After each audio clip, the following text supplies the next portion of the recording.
నమస్కారం గురువు గారు. కీర్తి గారు నమస్కారం అండి. విశ్వవసు నామ సంవత్సరంలో వృశ్చిక రాశి వారికి ఎలా ఉండబోతుంది గురువు గారు? కీర్తి గారు, మనకి ఇప్పటిదాకా విశ్వవసు నామ సంవత్సరం యొక్క విశిష్టత చెప్పుకున్నాము.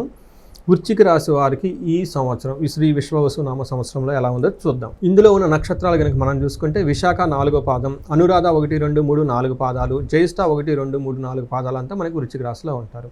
అంతేకాకుండా పేరు బలం కనుక మనం చూసుకుంటే తో, నా, నీ, ను, నే, నో, యా, ఈ, యు ఈ అక్షరాలు మోరార్లెస్ ఇదే సౌండ్తో ఉన్న వాళ్ళంతా వృశ్చిక రాశి కింద వస్తారండి.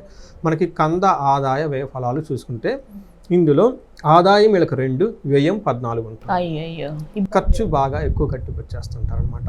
రాజ్యపూజ్యం 4, అవమానం 2. ఓకే, ఇది బాగుంది గురువు. ఇది బాగుంది. సో వీళ్ళకి ఇంకా డీటెయిల్స్కి ఎలా ఉందో చూద్దాం. ఫస్ట్ చెప్పుకునే ముందు గ్రహస్థితి కనుక చూసుకుంటే శని సంచారం మీనరాశిలో, తర్వాత గురు సంచారం మిథున రాశిలో ఉంటుంది. తర్వాత రాహుకేతువులు వచ్చేప్పటికి కుంభరాశిలోను సింహరాశిలోను మే 14న మే 18న మారుతూ ఉన్నారండి. ఈ యొక్క గ్రహం యొక్క స్థితి ఒక రకంగా చెప్పుకుంటే ఇంతకు ముందుతో పోలీసులకు చాలా బెటర్గా ఉంటుంది. నేను కూడాను ప్రతి 10 కాల్లో మీకు ఇందాక ఒకటి చెప్పాను, ఒక 2 కాల్స్ వచ్చేటప్పటికి కర్కాటక రాశి నుంచి వస్తాయండి, 2 కాల్స్ వచ్చేటప్పటికి నాకు వృశ్చిక రాశి నుంచి వచ్చాయండి. ఇందులో కూడాను అనురాధ నక్షత్రము, జ్యేష్ఠ నక్షత్రం వాళ్ళకి, ఈ నక్షత్రం వాళ్ళు నాకు ఎక్కువ కాల్ చేస్తూ ఉండేవాళ్ళండి. సో అది రీజన్ చెప్తాను ఎందుకు ఎక్కువ మంది నాకు కాల్ చేస్తానంటే, ఫస్ట్ మనకి ఈ శ్రీ విశ్వవసు నామ సంవత్సరంలో వీళ్ళకి ఎలా ఉండబోతుంది ఒక సమరీలాగా మనం కనుక చూసుకుంటే, వీళ్ళకి శని, గురు, రాహు, కేతులు, వీళ్ళకి 5th హౌస్లో శని, 8వ ఇంట్లో గురువు, 4వ ఇంట్లో రాహు, 10వ ఇంట్లో కేతు ఉండటం వల్ల ధన, సుఖ, భ్రంశం, రోగం, వైరం అని చెప్తారు. అంటే మన సింపుల్గా కనుక చూసుకుంటే వీళ్ళకి ధనం విషయంలోనూ సంతోషం విషయంలో అంత చక్కగా ఉండదు.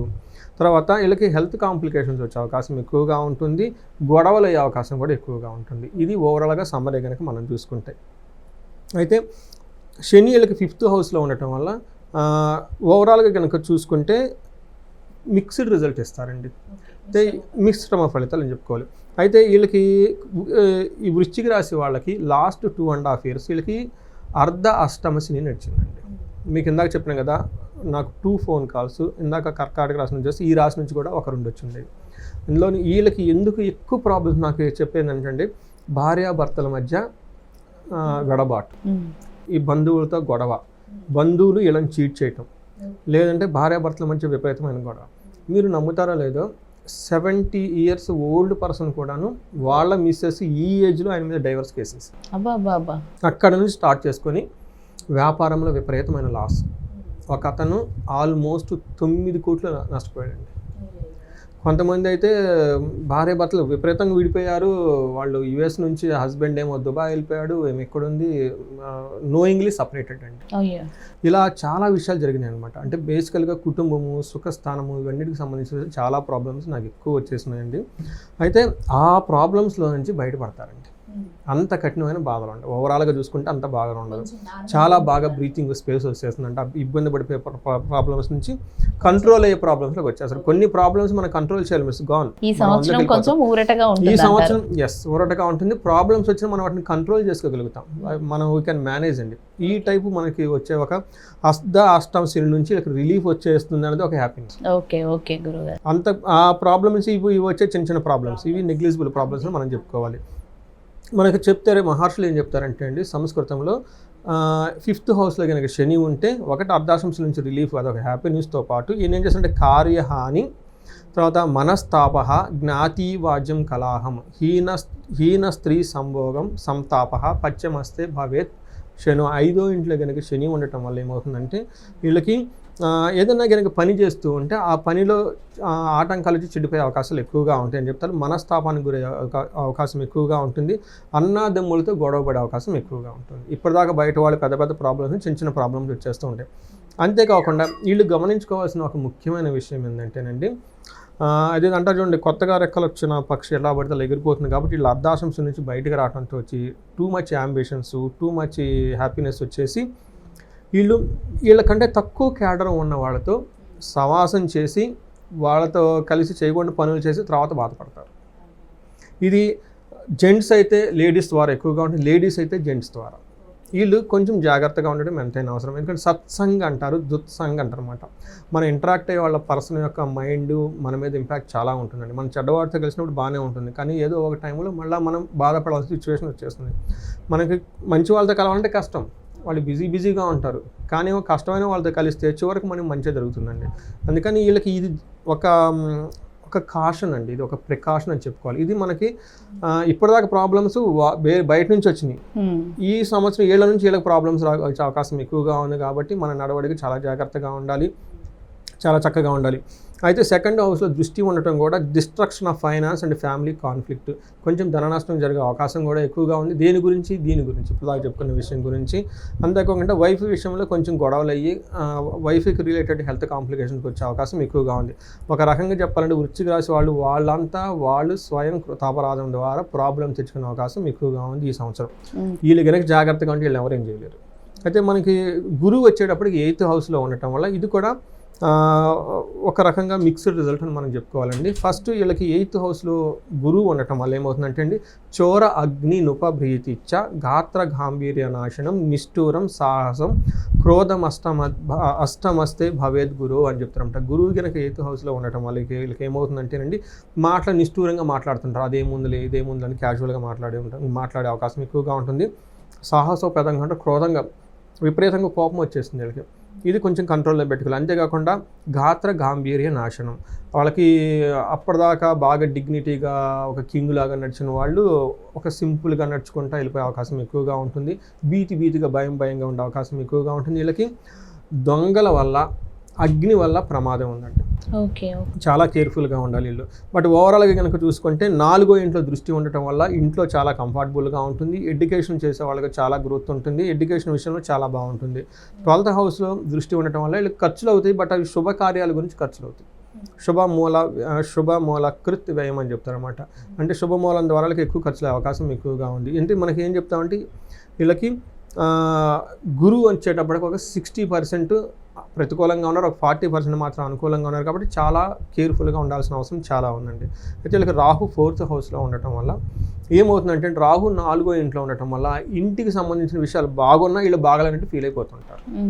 సో వీళ్ళంతా చాలా బాగుంది, పెయింట్ ఎక్కడో బాగలేదు, వాళ్ళ మైండ్ అంతా పెయింట్ మీద ఉంటుంది. పెయింట్ బాగలేదని చెప్పేసి అన్నీ బాగుంటాయి, మంచి లగ్జరీ కారు కొంటారు, ఏదో ఒకటి బాగుండదు, అందులో ఒక స్టిక్కరింగో ఏదో దాంతో బాధపడుతూ ఉంటారు అనమాట. బాగున్నది బాగలేదని ఫీలింగ్ వచ్చేస్తుంటే అవి కానీ సుఖానికి సంబంధించిన, కంఫర్ట్కి సంబంధించిన విషయాలు బాగానే ఉంటుంది, కానీ వీళ్ళు బాగలేదని ఫీల్ అయిపోయే అవకాశం ఎక్కువగా ఉంటుంది. దీనికి మనకి మహర్షుల శ్లోకాలు ఏం చెప్తారంటే, చిత్తభ్రంశం అంటే లేనిది ఉన్నట్టు ఉన్నది అంటే విజువలైజ్ చేసుకునే అవకాశం, దాంతో బాగా ఫీల్ అయిపోతూ ఉంటారు. కాబట్టి యోగా మెడిటేషన్ చేయడం చాలా అవసరం. అంతేకాకుండా కొంచెం గ్యాస్ట్రైటిస్ ప్రాబ్లమ్స్ వచ్చే అవకాశం ఎక్కువగా ఉంటుంది. స్త్రీ మూలచ్చ భయప్రదం, వీళ్ళకి వృశ్చిక రాశి వాళ్ళు చాలా గుర్తుపెట్టుకోవాలి.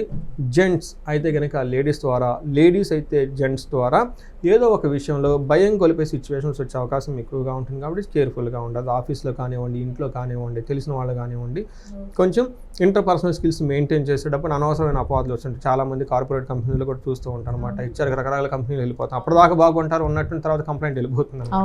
ఇలాంటి విషయాలు కొంచెం జాగ్రత్తగా ఉండాలి. C level people, mid level people, manage level people, రాజకీయ నాయకులు, వాళ్ళకి కొంచెం ఇలాంటి ఏమంటే ఇబ్బందులు కలిగే అవకాశం ఎక్కువగా ఉంటాయి. ఇంటర్పర్సనల్ స్కిల్స్ కానివ్వండి, మనకి రకరకాల పేర్లతో పిలుస్తూ ఉంటారు, అవి కొంచెం కేర్ఫుల్గా. అంతేకాకుండా గమనే కార్యనాశనంచ, వీళ్ళు కనుక అటు ఇటు తిరిగి ప్రయాణాలు కనుక చేస్తూ ఉంటే అందులో ఆటంకాలు వచ్చే అవకాశం ఎక్కువగా ఉంది. సో ఇది మనకి వృశ్చిక రాశి వాళ్ళకి ఓవరాల్గా ఉండే సిచ్యువేషన్. చిన్న ప్రాబ్లమ్స్ ఉంటాయి, ఏదైనా ఉన్నా కానీ వీళ్ళకి మెయిన్ జాగ్రత్తగా ఉంటే వృశ్చిక రాశి వాళ్ళకి చాలా బాగుంటుందని చెప్పుకోవాలి. ఓకే గురుగారు, నక్షత్రాల పరంగా వృశ్చిక రాశి వారికి ఎలా ఉండబోతుంది అంటారు? ఇందులో విశాఖ, అనురాధ, జ్యేష్ఠ 3 నక్షత్రాలు ఉంటాయండి. ఇందులో విశాఖ నక్షత్రం వాళ్ళకి సంపదలు వచ్చే అవకాశం ఎక్కువగా ఉంది, ధనలాభం బాగుంది, రాజ్యపూజ్యం, అందరి నుంచి గౌరవం పొందే అవకాశం మంచిగా ఉందండి. హెల్త్ కాంప్లికేషన్స్ కూడా ఏమో చక్కగా ఉంటారు. సో ఒక రకంగా చూడాలంటే మనం ఇందాక చెప్పుకున్న విధంగా ఆ పరిస్థితి నుంచి బయటపడి చక్కగా ఉండే అవకాశం ఎక్కువగా ఉంటుంది. 2 విషయాల్లో కేర్ఫుల్గా ఉండాలి. దేహ పీడనము, మరణతుల్యం. ఏదో ఒక సిచ్యువేషన్లో ఒక ప్రాజెక్టు, ఒక విజన్ ఏదైనా పెట్టుకున్నప్పుడు అది డిస్ట్రాయ్ అయ్యే అవకాశం ఎక్కువగా ఉంటుంది.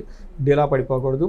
వీళ్ళకున్న శరీరం వీళ్ళకి ఇబ్బంది పెట్టే అవకాశం ఎక్కువగా ఉంటుంది. అనురాధ నక్షత్రం వాళ్ళకి సంపదలు వస్తాయి, సర్వజన పూజ్యము, ధనము, లాభము, సుఖము, హెల్త్ అంతా బాగుంటుంది. వీళ్ళకి దేహ పీడనము, మరణతుల్యం ఈ రెండే ఉంటుంది. అలానే జ్యేష్ఠ నక్షత్రం వాళ్ళకి వీళ్ళకి హెల్త్ కూడాను కొంచెం అప్సెట్ అయ్యే అవకాశం ఎక్కువగా ఉంటుంది, కానీ తర్వాత హెల్త్ బాగుంటుంది. సర్వజన పూజ్యము, సంపదలు ఉంటాయి, సంతోషంగా ఉంటుంది. వీళ్ళకి దేహ పీడనం ఇది కూడా ఉండే శరీరం మీద వీళ్ళకి బాధిస్తుంది. సో ఈ విషయాలు, ఈ కొంచెం విషయాలు తప్పితే మిగతా విషయాలు చాలా బాగుందని చెప్పేసి ఒక మంచి ఇయర్ని వీళ్ళు ఇప్పుడున్న ప్రాబ్లమ్స్ అన్నీ పోయి కొంచెం చాలా బాగుండే అవకాశం ఎక్కువగా ఉందండి. ఓకే గురుగారు, ఇప్పుడు వృశ్చిక రాశి వాళ్ళు చేయాల్సిన పరిహారం తెలియజేయండి. వీళ్ళకి 8th హౌస్లో గురువు ఉండటం వల్ల, గురువు 8th హౌస్లో ఉండటం వల్ల ధనానికి కానివ్వండి, జ్ఞానానికి కానివ్వండి, తర్వాత బాసుల నుంచి ఒత్తిడి వచ్చే అవకాశం ఎక్కువగా ఉంటుంది. అష్టం గురువు మంచిది కాదండి. అంటే గురువు వచ్చేటప్పుడు మనకి అడ్మినిస్ట్రేషన్, మేనేజ్మెంట్ స్కిల్స్ ఉంటాయి. ఎవరైనా కానీ కార్పొరేట్ కంపెనీలో చేస్తున్నా, పొలిటిక్స్లో చేస్తున్నా, రాజకీయ నాయకులు వాళ్ళ దగ్గర లాట్ ఆఫ్ టీమ్ ఉంటారండి. వాళ్ళందరినీ మేనేజ్మెంట్ చేసే కెపాసిటీ ఉండాలి. గురువు వీళ్ళకి బలం లేకపోవడంతో ఈ అడ్మినిస్ట్రేషన్, మేనేజ్మెంట్ చేసే స్కిల్స్ చాలా తగ్గిపోతాయి. గురు బలాన్ని వీళ్ళు చాలా పెంచుకోవాలి. గురువారాలు కొంచెం నియమంగా ఉండటం, తర్వాత ఎల్లో కలర్ వస్తువులు వాడటం, పులిహార లాంటివి ఎవరికైనా దానం చేయటం. అంతేకాకుండా మేధా దక్షిణామూర్తిని మనకి గుంటూరు దగ్గర కోటప్పకొండలో కొండ మీద ఉన్న ఒక దక్షిణామూర్తికి ఒక గుడి అంతా ఉందంటే అది ఒక్కటే, ఇంకెక్కడ లేదండి. ప్రపంచంలో కూడా ఎక్కడ లేదు. అక్కడ వాళ్ళు గుడికి వెళ్ళటం, అభిషేకం చేయించుకోవటం, అక్కడ బృహస్పతికి సంబంధించిన హోమం కూడా చేస్తారు. ఆ హోమం చేయించుకోవటం, గురు బలం పెరిగి బాగుంటారు అనమాట. అంతేకాకుండా వీళ్ళకి రాహు కూడాను కొంచెం ప్రాబ్లమ్స్ 4వ ఇంట్లో ఉండి కలగజేయటం వల్ల చిత్తభ్రంశం. అందుకని దుర్గాదేవిని కనుక ధ్యానం చేయగలుగుతారు. దుర్గా సప్తశ్లోకి శ్లోకం చదివినా కానీ, విజయవాడ కనకదుర్గమ్మని విజిట్ చేసినా కానీ, దర్శించుకున్నా కానీ వీళ్ళకి చాలా బాగుంటుందండి. అన్నీ బాగుంటుంది కాబట్టి కొంచెం మనకి వీళ్ళకి మరణ తుల్యము, మృత్యం కూడా ఉండే అవకాశం ఎక్కువగా ఉంది. కాబట్టి కొంతమందికి వాళ్ళకి కనుక దశలు, అంతర్దశలు ఇంకా ప్రతికూలంగా ఉంటే వీళ్ళు ఖచ్చితంగా అమృత మృత్యుంజయ మంత్రం జపించిన, లేదంటే హోమం చేయించుకున్నా కానీ, లేదంటే ఆయుష సూక్తం అని ఉంటుంది, వేద ఆశీర్వాదం తీసుకున్నా కానీ, వేద బ్రాహ్మణులు కొంతమందిని పిలిచి వేద పారాయణ చేయించుకుని ఆశీర్వాదం చేయించుకున్నా కానీ వీళ్ళకి చాలా బాగా కలిసి వచ్చేస్తుందండి. ఓకే గురుగారు, వృశ్చిక రాశి వారి ఫలితాలు, వాళ్ళు చేయాల్సిన పరిహారాలు చాలా చక్కగా వివరించినందుకు ధన్యవాదాలు గురుగారు. ధన్యవాదాలు.